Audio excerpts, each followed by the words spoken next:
The evidence that was used to convict Troy Davis in the first place was weak. It was contradictory.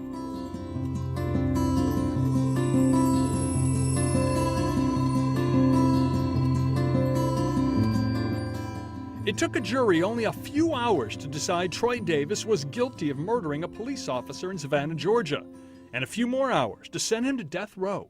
Troy Davis, unfortunately, will soon face an execution date. Police officer Mark McPhail was working an off-duty job here. He was providing security at night for this bus station and for this Burger King restaurant that is currently out of business. There was a homeless man in this parking lot who was being harassed and intimidated. He yelled for help. The officer ran over, and seconds later, Officer Mark McPhail was shot and killed. Troy Davis has always maintained his innocence. Since the trial, the case against him has come unraveled. There were huge questions and remain huge questions about the integrity of the investigation. There's evidence that was available even at the time of the original trial that the police were engaged in wrongdoing and misconduct. The primary reason he was convicted, the witness testimony. The slain police officer's wife agrees. They were just so adamant about what they saw, when they saw it. The Innocence Project has exonerated 273 individuals who were wrongly convicted. 75% of those cases relied on eyewitness identification. One of the witnesses, Dorothy Farrell, she testified initially that she was able to identify Troy Davis as the shooter from a great distance. She was on a second-floor balcony across a road at 1 o'clock in the morning under very poor lighting conditions. It really would have been impossible for her to have been able to identify the face of the perpetrator. If you look back at the initial police statements by the witnesses, there's a great deal of uncertainty around exactly what the perpetrator was wearing. One of the witnesses, he was looking out from heavily tinted windows in a car, which made it difficult for him to identify what color the perpetrator's shirt and shorts were. The descriptions of the perpetrator vary greatly with respect to height, build, and complexion.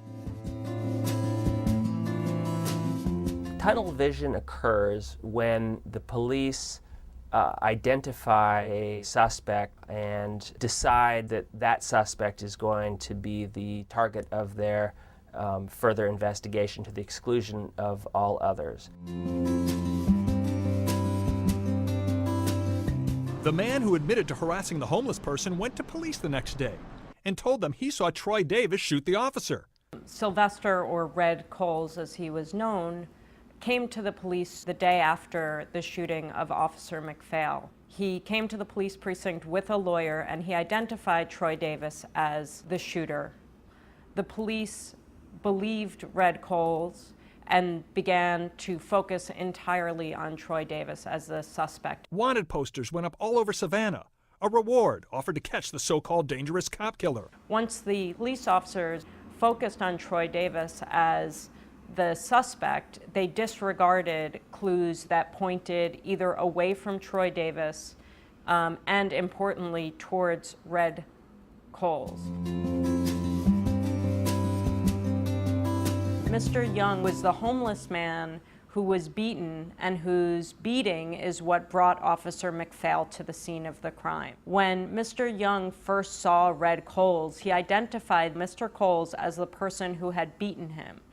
That identification should really have sparked law enforcement's interest in Red Coles as the shooter. Coles was part of a community that had a non-snitch culture, meaning that it would be highly unusual for a young black man to snitch or to implicate another young black man, given that the police were not seen as allies.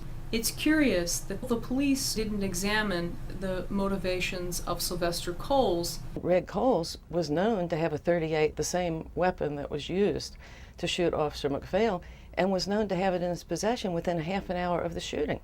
And even though the police knew that, they never looked for the gun. Had law enforcement begun to suspect that Red Coles wasn't a valid alternative suspect, they could have started an independent investigation of him. Troy Davis's photograph had been widely circulated in the media shortly after the crime and identified as the lead suspect. By the time that the eyewitnesses were brought back in to try to make identifications, they had already been tainted.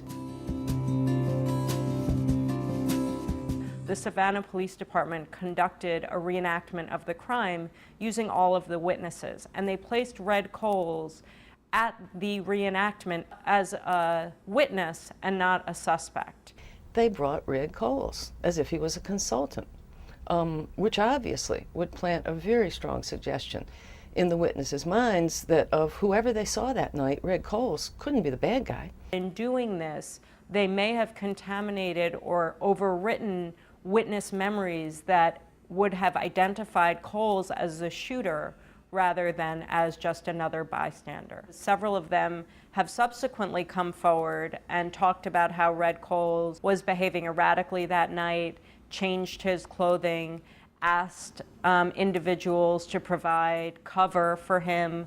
Sylvester Coles Yes. came up to you after the shooting and said, "Will you hold my gun?" Will I hold my? Yes, sir. We talked to Tanya Johnson near her old home across the street from the crime scene. Went and he opened the screen door. This screen door here? This screen door, which this was not here. It was just like wood. It was a wooden screen door. This was tore out.